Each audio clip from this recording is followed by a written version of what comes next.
Hello, Kirk. Hello. I am very glad that we meet. Yeah, it's mounting up there. I didn't realize it was so many times, but I've enjoyed it. Yeah, I enjoy too, and it shows international cooperation. And generally, I think that what we are talking about, it's a very universal. It does not depend on country, on culture, and this is what I call the physics of life. Yes, I've been surprised just hearing your perception of things at how similar they are what we're experiencing here in Canada. And what that does seem to indicate is that there's some general universal principles that are operative across different ethnic groups and across national boundaries. Yeah, so I am always saying that Newtonian laws of motion that does not depend on anything. They are universal in Canada, in Poland, in Japan. And if you see, for example, the development of jets, when I observed this construction of planes used in the Second World War, so the Japanese, the British, the American construction, they were very, very similar. So on the basis of this, I am very strong advocate of this universal law of in societies, which guides our behavior and which guides the behavior of societies. Yes, that makes sense. It makes sense. Okay, so let's discuss it, and maybe we will be able to attract a lot of scientists all over the world, and maybe they will help us to develop these kind of things. Today's topic I would like to discuss is the collapse of the public education, both in Canada and in Poland. We talked privately, and we came to the conclusion that Canada is about 30 years ahead of Poland, but Poland is following the same things which happened in Canada really 30 years ago. So I would like to discuss the topic: what factors and what processes resulted in a gradual decline in the level of teaching and a shift away from science and practical subjects in Canada and in Poland. So this is my main objective, and I think that this discussion will be interesting.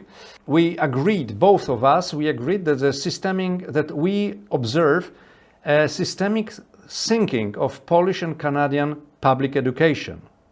Yes, that's for sure. It's quite obvious here in Canada. Yeah, in Canada and in Poland, the level of public education is going down. In Canada, it has deteriorated dramatically over the past 50 years, and especially in the last 20 years, according to you. And we observe the same thing in Poland. So, if we want to discuss this issue from the systemic thinking point of view, we have to distinguish participants and then try to understand the processes which drive all these participants and the whole system going down.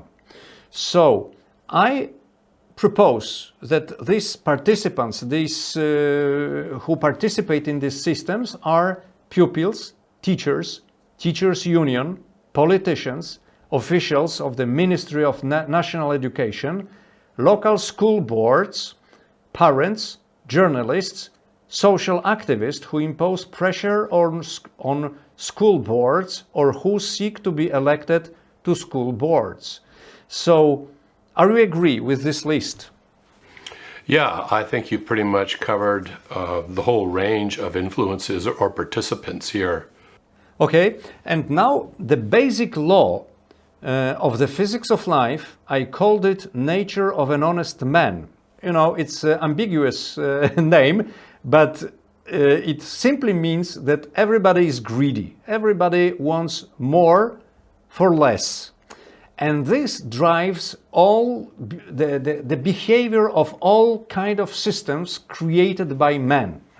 So are you agree with this, the nature of an honest man? So the main factor of human motivation. man consciously and subconsciously is doing everything possible to maximize the balance of his benefits and losses. In short, man wants more for less. So are you agree with this?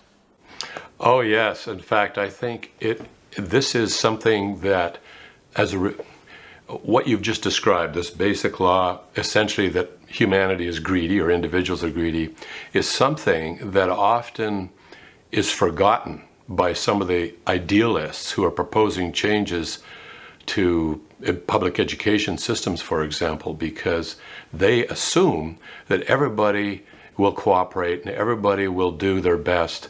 And that is completely out of touch with human nature.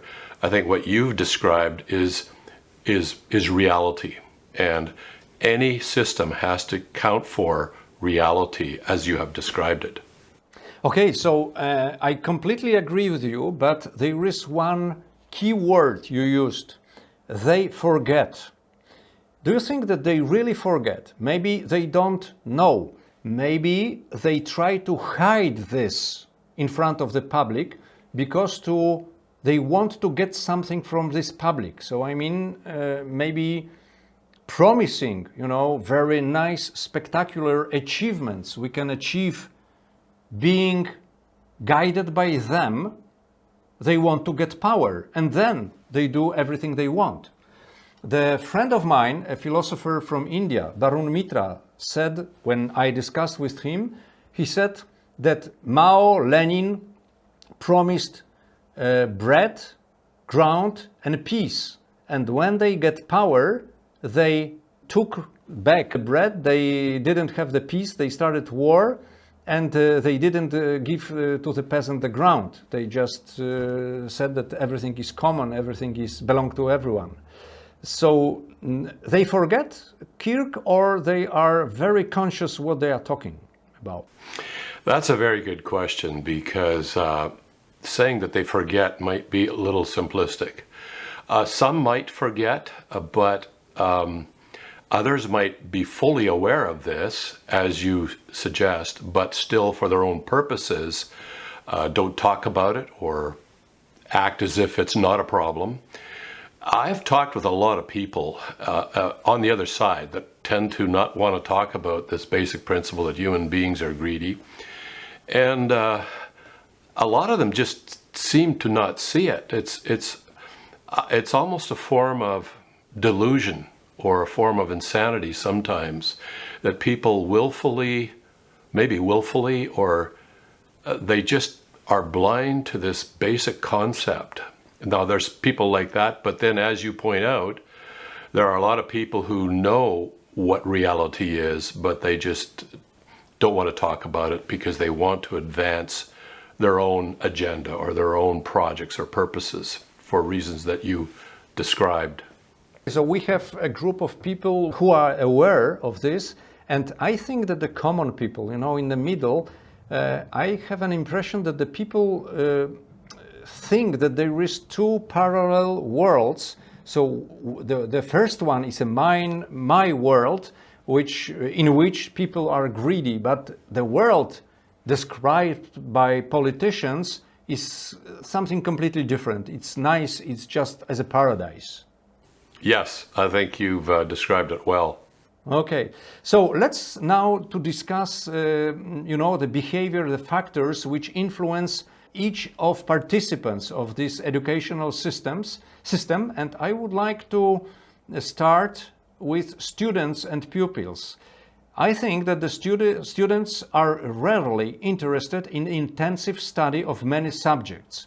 I remember myself when I was in a primary school and then in a secondary, we didn't like, it was, we boasted that, I didn't make a lot of homework at home, but I can resolve this problem. So we showed that, there is no discipline in learning, when we learn, that we have such an attitude that, okay, we have to learn, but we don't want to learn a lot. What do you think about this? Well, yeah, I think you've described human nature again, but this time from the perspective of the students. And I have been very much involved in the whole educational system, first of all, personally, throughout my life, in the public education system as well as in universities. And I consistently observe that for the most part, a student will only be internally motivated to really apply themselves in subjects that they have an intense or strong interest in. But the problem is in the public school system is that by and large, most of the subjects won't fall into that category. I personally had a very strong interest in science, so that was the only subject I really paid attention to. I had very little interest in English literature, in mathematics, and the other topics, music, for example, at the time. I have great interest in those things now, but at the time, I did not, and so I did not apply myself at all in those. And I think the only thing that drove me to actually do my homework and apply myself was the prospect of failure, of failing a grade. And that was really what drove me. But later on, the school system decided to abolish that so that every student would pass. And there's a huge problem with that, and that is when I look at my own life and my own perspective as a student, if that was the main driving force behind working hard in school, and that driving force was removed, it was then the bar drops radically, and the result is that there really is no incentive for students to perform unless it is in their area of special interests. But that's not going to be enough to do well in the public school system. Now, that some people saw it as a punishment to fail a student, but it is not a punishment at all. It is simply a consequence to achieve a certain required level of knowledge. And by removing the possibility of failure, they've removed the consequences, but only temporarily. Sooner or later, they finish high school because they've never failed a grade, even though their performance has been very low. And then they will meet reality. So a number of years ago, I was invited by the province of Manitoba to attend a one-day symposium between business leaders, parents, and the Department of Education. And they wanted to know what's going wrong with our system and what will be the improvements that we would suggest. But the number one problem that the business leaders stated is that the students who are graduating from the public school system are not employable. By and large, there's a very small percentage that are, but the majority simply do not achieve the level of knowledge and discipline required to do a good job for any particular company. And so the public education system has to fix that. So they still hit the consequence of failure, but they're going to hit it after they finish school. And it's a tragedy that all those years have been spent with minimal education as far as what they retain and are able to apply in the public school system. But that's I guess it is, we do need the concept of failing courses, failing years, so that the students at an earlier age learn that there are levels of competence, knowledge, and understanding they need to achieve, rather than wait until they're 18 years old and find out the harsh reality that they're not employable. Yes, so I think that we used to be educated in such a system which have these fails. Okay, so the tests was very difficult, and we were afraid of getting the low notes. Okay, in Poland, when you get 5, it means you are the best. When you get 2, it means it's insufficient. So probably in Canada you have such a similar system. And nowadays, even in Poland, the educational officials and European activists exert pressure on the introduction of so-called inclusive education, which means literally removal of fail.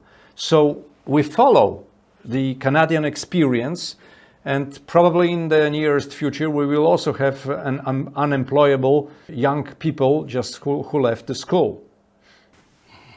Yeah, I think there's a universal principle that we can clearly see here, is that human beings need to be aware that, well, they're very susceptible to reward or consequences in this case. And if you remove the consequences temporarily, then the incentive to perform really drops. And I think the reason behind removing failure as an option in our public school system was that they did not want to discourage children from I'm not exactly sure what, but they did not want to discourage children, lower their self-esteem or their sense of importance. But that does not work, because by removing failure, they actually discouraged a greater number of students from actually applying themselves and working hard in their education system. So they got to disappoint one or the other, and it's far better to be disappointed young, learn your lessons, and rise up to the bar, the standard of knowledge that's required, rather than have a whole generation of students who have a primary incentive removed. They can pass the grade with very little work, so why work hard if you can pass the grade with a minimal amount of effort? Okay, I can understand that the students and pupils accepted this rule that the fail is removed. But now I would like to ask you, how do you think, who invented this idea and why?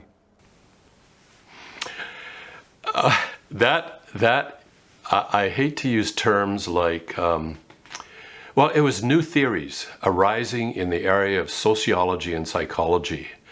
And unfortunately, the experiment that they performed was on real live people, that is, the students in the public education system.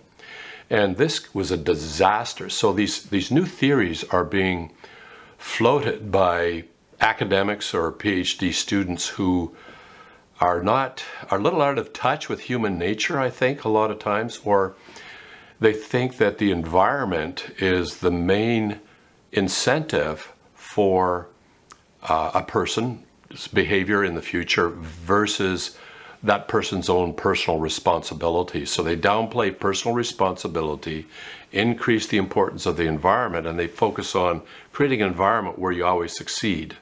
And the idea would be that if you always succeed, then you'll probably be a success. But that is totally failed here in Canada. So I think we finished with the first participants, I mean students and pupils, and now let's switch to teachers. And very strong trade unions, both in Canada and Poland. And these unions provided a law that the teacher's pay is not dependent on the result.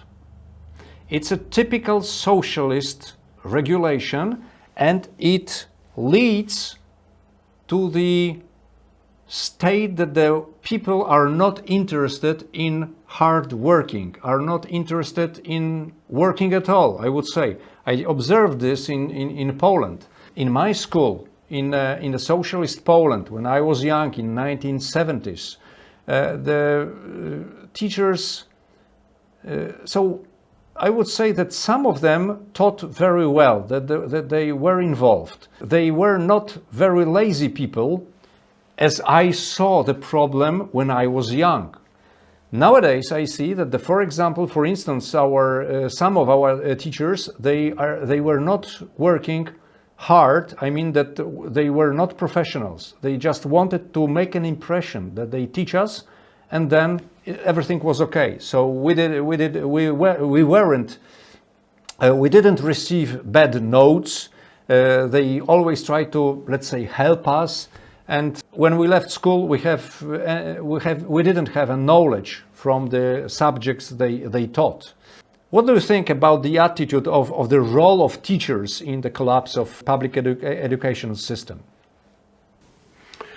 I think it's critical. and much of my career I have given seminars, universities all across Canada, and I know that the interest and enthusiasm of the teacher has a huge effect on how well the student does and how interested they are in the course. So you do have, as you mentioned, a subset of teachers who they teach in the public school system because they love teaching, number one, and number two, they love the subjects that they are teaching, and that enthusiasm can transfer to the students. However, the problem that we have here in Canada is the teachers' union, which basically makes a teacher's pay attached to how many years they have taught and maybe what degrees they have and how much extra training they have had, rather than how good they are as a teacher, what their performance is like as a teacher. And so consequently, I have personally witnessed teachers that they had no interest whatsoever in the courses they were teaching.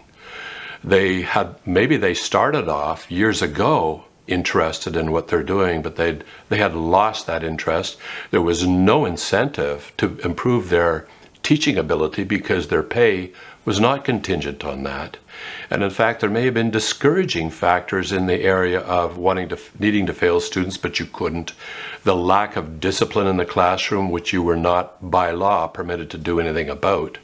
And so maybe they became discouraged. But as a result, I have seen teachers that actually destroyed a student's love. For example, one of my sons loved mathematics, and one particular year happened to have a teacher in middle school that had no interest in teaching, no interest in mathematics, and my son's love of mathematics that year was destroyed, and it never again emerged, simply because of the nightmare it was just to make it through that course being taught by a teacher who was not interested in what they're doing.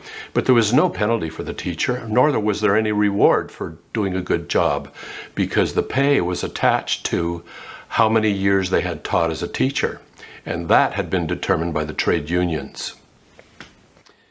Yeah, so I think that we both agree that the role of teachers is very important, and that the factor that their pay is irrelevant of the results to the results they achieve. It's a key factor, I think, and we have the same problem in Canada and in Poland. So yeah, so now let's switch to the politicians and the administration.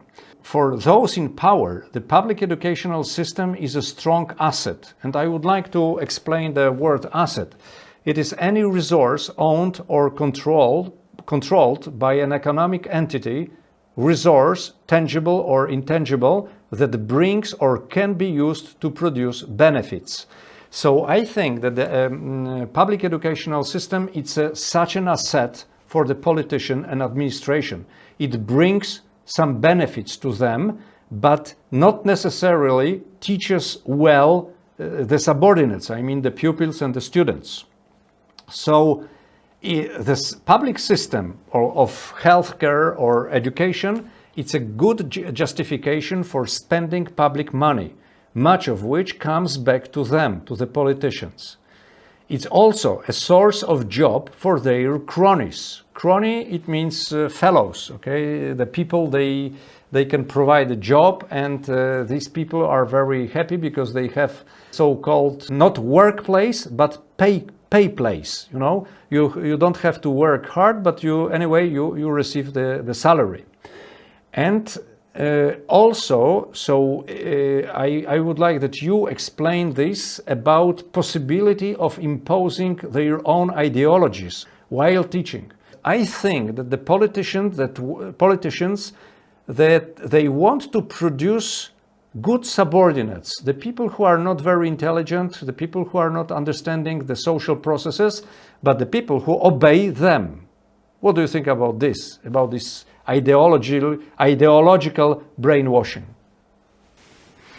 Well, what I've observed here in Canada is that politicians, and I speak generally here, there are some politicians who are very good and honest and want to do the best, but in general, politicians are primarily interested in, first and foremost, votes. So, first of all, the public education system, there are two major components of that as far as the teachers and the students. They see the students as a future crop of voters, so they want to create an environment that has no interest in their performance, but a lot of interest in their political views and in pleasing the government or the government pleasing them, knowing that when they graduate, they're more likely to vote for that particular government. And in general, because of what we've discussed in another episode about how socialism encourages looking for more for less work, if they can get the students more and more dependent upon government funding and handouts, the students then, when they graduate, are more likely to vote for them. Same with the teachers. In fact, I have seen several teacher strikes, and where the government negotiates with the teachers for various pay increases and special benefits and so forth. The government is not at all, in fact, it's not even mentioned most of the time about negotiating with the teachers to perform better or to teach better. What the government would prefer to do is negotiate this and publicize this in such a way that the government looks good by negotiating this quickly as possible so that all the children can go to school, so that they will in turn get more votes from the general public. So the government is more interested in their image and future votes from the public than they are of actually improving the quality of education. That's in every case over the last, say, 20 years. I always see that improving the performance of our students is secondary or not even mentioned. So it's a horror. It's a nightmare. It's a disaster. Okay, so the politicians, they collect the money from the society and they put this money into educational system. Do you have the possibility to quit the system, to go out from the system and get your money back? Say, for example, I will do homeschooling. I don't want to pay the taxes for the public education. Give me this money back and I will provide the knowledge. I will educate my children by myself. Is it possible in Canada?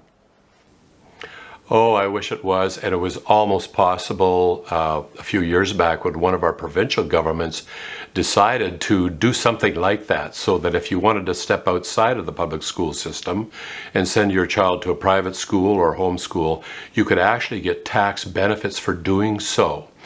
But people like, so for example, the teachers' union and the more socialist aspect of our society screamed horribly and voted down that government in the next election. They want the public school system because then they can control it for their own ideologies.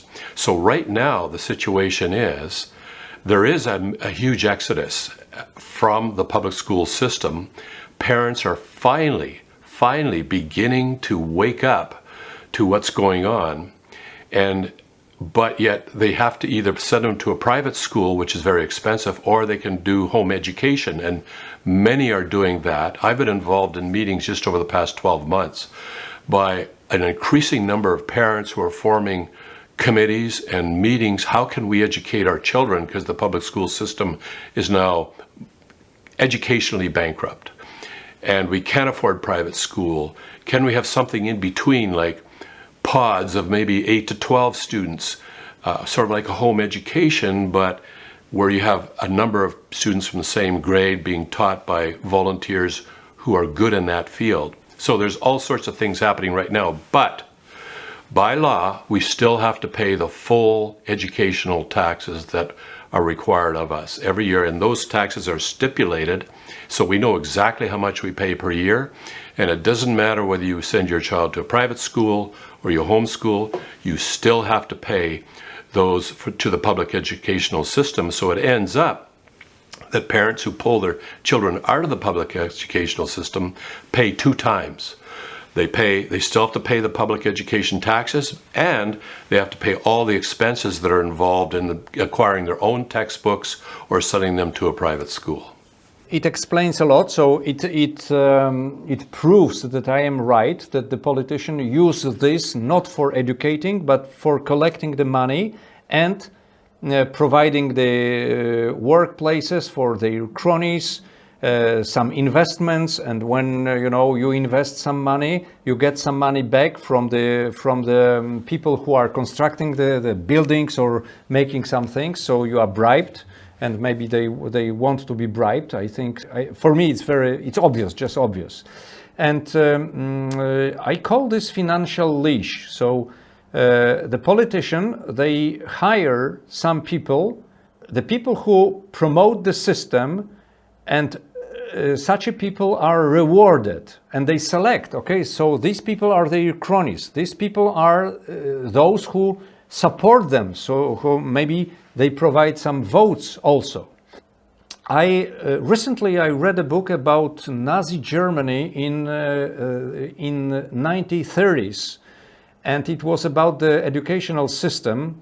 I will send you, but I forget the title of this. It was how to bear a Nazi or something like this, and it was written by an American who was there and observed all this Nazi educational system, and they taught specific social attitudes.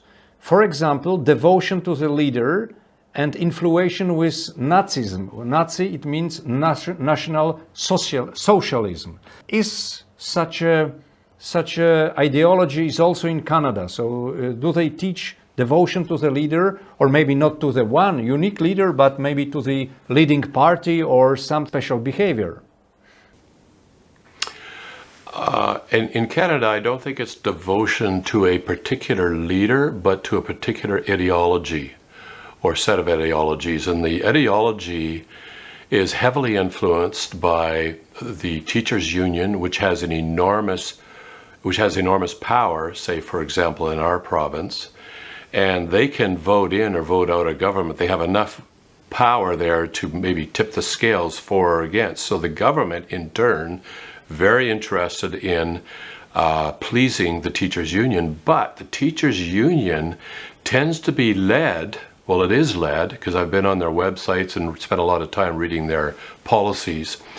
The teachers' union itself is driven at the top by people who I would say are activists for certain ideologies that pertain to various forms of sexuality and identities. And for those people at the top, their interest, first and foremost, is to this ideology. And that is what they want the students to pledge their allegiance to, is this ideology. Consequently, the teachers' union has a separate reading list, a separate list of books that's separate from the public education system, the official textbooks, and they're every one of them. I've spent a lot of time looking through these books. All of them are designed to promote this ideology pertaining to various sexualities and identities. And the bottom line is that it starts at the junior kindergarten level, which would be the 4-year-olds. And I personally know a teacher who has brought home these books to show me what's being taught to her 4-year-old class. And her principal told her she is not permitted to speak of this to the parents. If she does, she'll be subjected to union discipline. So the union itself drives this ideology, but because the union wants it and the government wants the union's votes, the government itself reinforces and passes laws in favor of those ideologies. So you have an allegiance both on the part of the government imposing it, and the teachers' unions imposing it, allegiance to a particular ideology that is not interested in mathematics, science, literature, and so forth. Their first and foremost interest is social engineering, is programming the student to be a devotee to those ideologies. Okay, so as a last, maybe not the last, but one, because I want to discuss now the parents' attitude and the journalist. What do you think about journalism? But let's start with the parents.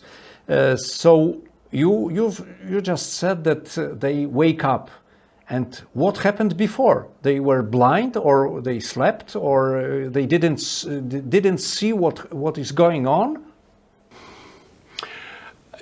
That is a good question, and it actually is very discouraging to me that so few parents in the past thought seriously or deeply about what's going on in the school system.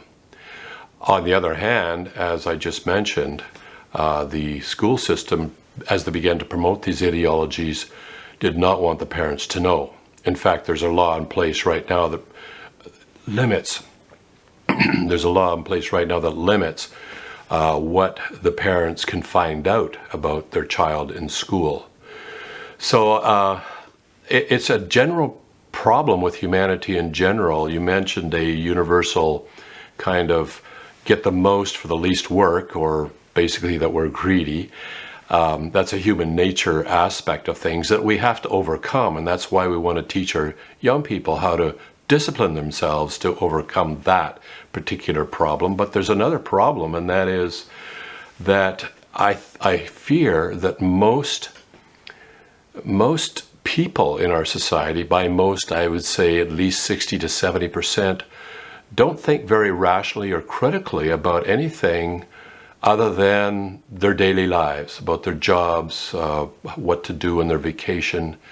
And consequently, some things can go on for years before and they have to get very bad before they will start to notice, and then they will start to ask questions. But we have reached that stage now, at least in the province of Ontario, which is probably one of the most advanced, or I hate to use the word advanced because it's advancing in the wrong direction. They're finally starting to wake up, and this year I just heard the number. There are many, many hundreds, at least I've heard different numbers. The minimum amount in our own local school district here is that 900 students less are coming to school next fall. Even though the population is increasing, the parents are starting to get very concerned about the ideologies and the lack of education in the important areas, and starting to pull their students out. And it's reached a tipping point where now we're starting to see many, many hundreds, and probably next year maybe a few thousand being pulled from our local school area, which is quite large. So some are blind, some go along with things. There was that general naive trust that, oh, the teachers know best. And to be honest with you, there are good teachers. But those good teachers, and I know a lot of them, are being constantly repressed, harnessed, or subjugated by the teachers' union. And they cannot step out of line. Yeah, but by the bad teachers who don't like competition. Because, even we as a pupil, when we were young, we saw that this teacher is really devoted to his profession. He teaches well, and this is just, he's making impression that he's a teacher. Now, let's discuss the problem of journalists, because I think that they are the evil. Their destiny is to look for the truth, to investigate social processes.